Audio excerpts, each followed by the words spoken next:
आप सभी लोगों को मेरा नमस्कार। उम्मीद करता हूँ आप सभी लोग बहुत अच्छे होंगे।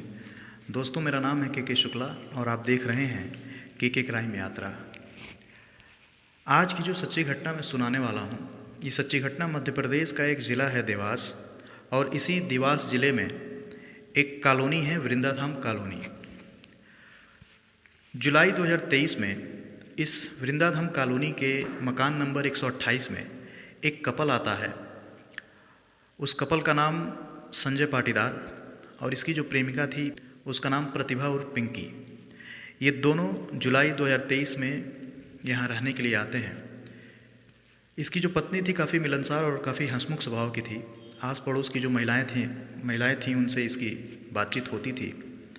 सब में अच्छी दोस्ती हो जाती है। धीरे धीरे वक्त बीतता है, सब कुछ सही चल रहा था। लेकिन अचानक मार्च 2024 के पहले सप्ताह से ही जो पिंकी थी वो दिखना लोगों को बंद हो जाती है। आस पड़ोस के लोग संजय से पूछते हैं कि तुम्हारी पत्नी दिखाई नहीं दे रही है। तो संजय कहता है कि उसकी पत्नी का तबीयत खराब हो गया है और वो अपने मायके गई है। लेकिन मार्च 2024 के बाद जून आ जाता है और जून में जो संजय पाटीदार है अपने मकान मालिक से कहता है, अच्छा, इस मकान के जो मालिक हैं उनका नाम है DK श्रीवास्तव, जो कि अब उन्होंने इस मकान को किराए पर दे करके, और वो खुद इस मकान में नहीं रहते हैं बल्कि इस देवास ज़िले से 40 किलोमीटर की दूरी पर वो उज्जैन में रहते हैं। जो संजय है वो जून 2024 में कहता है अपने मकान मालिक से कि उसकी नौकरी कहीं और लग गई है और वो अब इस मकान को खाली करना चाहता है।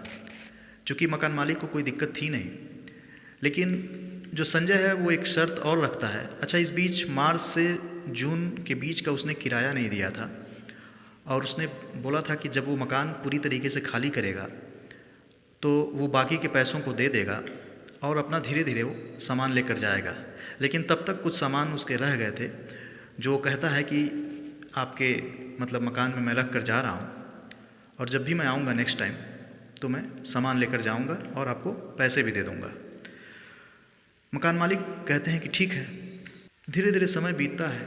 कुछ दिनों के बाद एक और किराएदार आता है जिसका नाम है बलवीर सिंह, और बलवीर सिंह दो कमरों को किराए पर लेते हैं। अच्छा, इस मकान में टोटल 4 कमरे, 2 कमरे जो ऑलरेडी संजय पाटीदार ने ले रखे थे जिसको उसने ताला लगा रखा था, और 2 कमरों को जो बलवीर सिंह, जो दूसरा किराएदार जो बाद में आता है, वो 2 कमरों को लेता है। समय धीरे धीरे बीतता है। लेकिन कुछ दिनों के बाद जो बलवीर सिंह हैं वो अपने मकान मालिक से कहते हैं कि साहब, मुझे 2 कमरे की और ज़रूरत है, क्योंकि मेरे जो रिश्तेदार हैं उनको किराए का कमरा चाहिए। तो क्यों ना आप ये जो 2 कमरे बंद पड़े हैं, इसमें ऑलरेडी ताला लगा हुआ है, इसमें कोई रहता भी नहीं है, तो ये 2 कमरों को आप किराए पर दे देते। तो जो धीरेन्द्र श्रीवास्तव हैं वो कहते हैं कि ठीक है। अब इस बीच जो संजय पाटीदार था जिसने ये बोल कर गया था कि वो जो बाकी के पैसे हैं वो दे देगा, सामान भी लेकर जाएगा, लेकिन ना वो अपना सामान ले जा रहा था ना वो इस कमरे को खाली कर रहा था।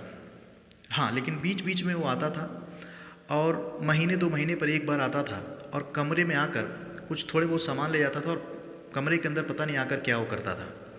लेकिन मकान मालिक भी अब परेशान हो चुके थे चूँकि वो कमरा खाली नहीं कर रहा था।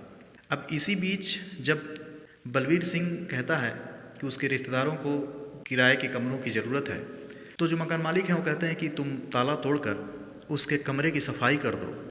और इधर धीरेन्द्र श्रीवास्तव संजय पाटीदार को फ़ोन करते हैं और कहते हैं कि तुम अपना सामान ले जाओ। और धीरेन्द्र श्रीवास्तव ये बात संजय पाटीदार को बताने के बाद बलवीर सिंह कमरे का ताला तोड़ते हैं। तोड़ने के बाद उस कमरे में जाते हैं और जाने के बाद उस रूम की सफाई करते हैं। सफाई करने के बाद देखते हैं कि सामने एक फ्रिज है और उस फ्रिज में वो फ्रिज चल रहा है। तो बलवीर सिंह को लगता है कि इस कमरे में तो कोई रह नहीं रहा है और ये फ्रिज चल रहा है, खामोखा बिजली का बिल आएगा। तो वो उस फ्रिज को ऑफ़ कर देता है और उसका जो फ्रिज का प्लग बाहर निकाल देते हैं और उस स्विच को ऑफ़ कर देते हैं। अब ये बात है 8 जनवरी 2025 की। अब अगले दिन यानी कि 9 जनवरी को कुछ उस घर से अजीब सी स्मेल आती है।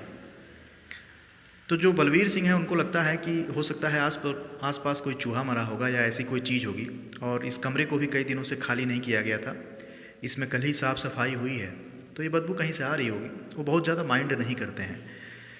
लेकिन जैसे ही 10 तारीख आता है, 10 तारीख को ये बदबू काफ़ी तेज़ बढ़ने लगती है। मोहल्ले के लोग थे, उनको भी बदबू काफ़ी तेज़ आ रही थी, और बलवीर सिंह को भी ये बदबू इतनी तेज़ आ रही थी कि वो वहाँ रह नहीं पा रहे थे।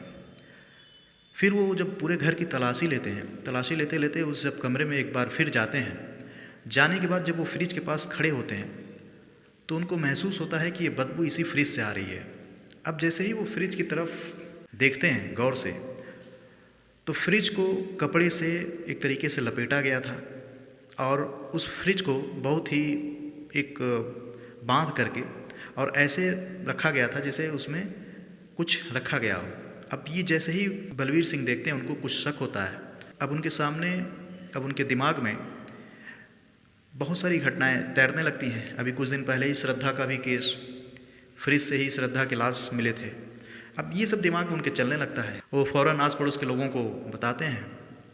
आस पड़ोस के लोग आते हैं, देखते हैं, वो कहते हैं कि अब पुलिस को फ़ोन करना चाहिए। बलवीर सिंह फ़ौरन पुलिस को फ़ोन करते हैं। मौके पर पुलिस आती है, फ्रिज को खोला जाता है। जैसे ही फ्रिज खुलता है, उस फ्रिज के अंदर से एक 32 वर्ष की महिला, जिसकी लाश उस फ्रिज से बाहर निकलकर गिर जाती है, और वो लाश बिल्कुल काली पड़ चुकी थी और बहुत तेज़ पूरे कमरे में बदबू। फ़ौरन पुलिस वाले उस लाश को पोस्टमार्टम के लिए भेजते हैं। अब पोस्टमार्टम रिपोर्ट में पता चलता है कि इस लाश को मरे हुए लगभग 10 महीने बीत चुके हैं, यानी कि ये जो लाश है पिछले 10 महीने से इस फ्रिज में पड़ी हुई थी। फ़ौरन पुलिस वाले इस मकान के जो मालिक हैं धीरेन्द्र श्रीवास्तव, उनको फ़ोन किया जाता है। धीरेन्द्र श्रीवास्तव आते हैं। चूँकि इस कमरे में संजय पाटीदार रह कर गया था, उसकी पत्नी प्रतिभा और पिंकी, तो लोगों को पूरा मामला समझ में आ चुका था कि प्रतिभा कहीं और नहीं गई थी, बल्कि प्रतिभा का कत्ल हो चुका है, और कत्ल करने वाला कोई और नहीं बल्कि उसका पति यानी कि संजय पाटीदार है। अब फ़ौरन पुलिस वाले संजय पाटीदार को पकड़ने की कोशिश करते हैं, और वो अपने घर यानी कि उज्जैन से ही, अपने घर से ही उसको पकड़ लिया जाता है। और पकड़ने के बाद संजय पाटीदार से पूछताछ शुरू होती है। पूछताछ में संजय पाटीदार बताता है कि वो पिंकी से 2016 में मिला था, और ये दोनों पति पत्नी नहीं थे बल्कि लिव इन में रह रहे थे। चूँकि संजय पाटीदार ऑलरेडी शादीशुदा है, उसकी एक बच्ची भी है जिसकी शादी होने वाली है। अब पता नहीं वो शादी हो भी पाएगी कि नहीं। तो संजय पाटीदार पहले से शादीशुदा था। इधर जो पिंकी थी, इसका सुभाष करके एक बंदा था जिसने इससे लव मैरिज किया था, और चूँकि पिंकी के घर वाले इसके लव मैरिज से खुश नहीं थे, इससे सारे रिश्ते नाते तोड़ लिया था पिंकी के घर वाले, और पिंकी से इसके घर वाले कोई मतलब नहीं रखते थे। लेकिन 2016 में जो पिंकी है, इसकी मुलाकात संजय से होती है, और मुलाकात के बाद दोनों में प्यार हो जाता है। दोनों लिव इन में रहना शुरू कर देते हैं। पहले ये अलग अलग जगहों पर किराए पर रहते हैं। फिर ये मध्य प्रदेश के देवास ज़िले में जुलाई 2023 में आते हैं और इस कमरे में आकर रहना शुरू कर देते हैं। चूँकि जो संजय था वो भी उज्जैन का रहने वाला था, और जो पिंकी थी ये भी उज्जैन की ही रहने वाली थी। लेकिन चूँकि पिंकी का पहले ही शादी एक सुभाष नाम के शख्स से हुआ था, दोनों की लव मैरिज थी, ज़्यादा दिन चलती नहीं है, और ये उसका साथ छोड़कर ये संजय के साथ हो जाती है। संजय की इसकी मुलाकात ऐसे ही राह चलते हुई थी। लेकिन जब ये जुलाई 2023 में इस मकान में आते हैं, दोनों पति पत्नी बनकर रहना शुरू कर देते हैं। लेकिन कुछ समय के बाद जो पिंकी है वो संजय पर दबाव बनाने लगती है शादी का, और यहीं से दोनों के रिश्तों में कड़वाहट शुरू हो जाता है, और दोनों के बीच अब हाथापाई, लड़ाई झगड़े शुरू हो जाते हैं। एक दिन इन सारी चीज़ों से परेशान होकर संजय फैसला करता है कि वो पिंकी को रास्ते से हटा देगा। उसने अपने एक दोस्त को फ़ोन किया जिसका नाम है विनोद दबे, जो ऑलरेडी कई आपराधिक मामलों में शामिल था। उसको ये फ़ोन करता है। 1 मार्च 2024 को संजय पाटीदार और उसका मित्र यानी कि विनोद दबे दोनों मिलकर पिंकी के गला दबाकर हत्या कर देते हैं। यानी कि पिंकी की गला घोंटकर उसको मार देते हैं, और मारने के बाद ये दोनों उसकी लाश को फ्रिज में पैक करते हैं। पैक करने के बाद उस फ्रिज को कपड़े से बांधते हैं, और बांधने के बाद ये दोनों वहाँ से चले जाते हैं। अब ये घटना है मार्च 2024 की, जून तक तो वो इसी लाश के साथ, इसी फ्रिज में पड़ी हुई लाश के साथ उस कमरे में रहता है। यानी कि मार्च, अप्रैल, मई और जून 4 महीने तक वो इस कमरे में रहता है। और 4 महीने के बाद वो मकान मालिक से कहता है कि उसकी नौकरी कहीं और लग गई है और वो इस कमरे को छोड़कर जाना चाहता है।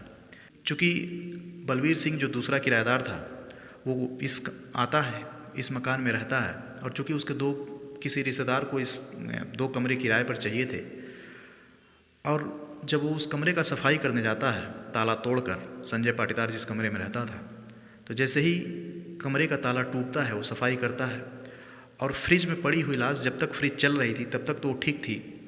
जैसे ही फ्रिज को ऑफ़ किया जाता है, फ्रिज में जो लाश थी एक तरीके से ऑफ़ होने के बाद वो स्मेल करना शुरू कर देती है, और यहीं से संजय का भांडा फूट जाता है। खैर, पुलिस ने संजय पाटीदार को हिरासत में ले लिया है, उससे पूछताछ जारी है। इसका जो दूसरा मित्र है विनोद दबे, वो ऑलरेडी देवास के किसी जेल में बंद है, क्योंकि उसने ऑलरेडी बहुत सारे क्राइम किए हैं, तो उसको भी पुलिस बाद में लेकर पूछताछ करेगी। और पिंकी की लाश को पोस्टमार्टम के बाद पिंकी की लाश को उसके घर वालों को सौंप दिया गया है। हालांकि इसके घर वालों को पिंकी से कोई मतलब था नहीं। हैरानी की बात ये थी कि 2016 के बाद से इसके घर वाले, यानी कि पिंकी के घर वाले, पिंकी से कोई संबंध पिंकी के घर वालों ने नहीं रखा था। लेकिन खैर, लाश सौंप दी गई है, घर वालों ने उसका अंतिम संस्कार भी कर दिया है उज्जैन में ही। लेकिन जिसने भी इस घटना को सुना, सबके रोंगटे खड़े हो गए कि कैसे एक कातिल जो कत्ल करता है, कत्ल करने के बाद लाश को फ्रिज में डालता है, और फ्रिज में डालने के बाद वो हर महीने आता है और 10 महीने तक वो लाश उसी फ्रिज में पड़ी रहती है, और वो हर महीने आकर चेक करता है, उस लाश को चेक करता है कि वो लाश उस फ्रिज में है कि नहीं। तो ये थी आज की कहानी। तो आज कहानी में इतना ही। कल फिर मिलूँगा किसी और कहानी के साथ। तब तक अपना ख्याल रखिए। नमस्कार।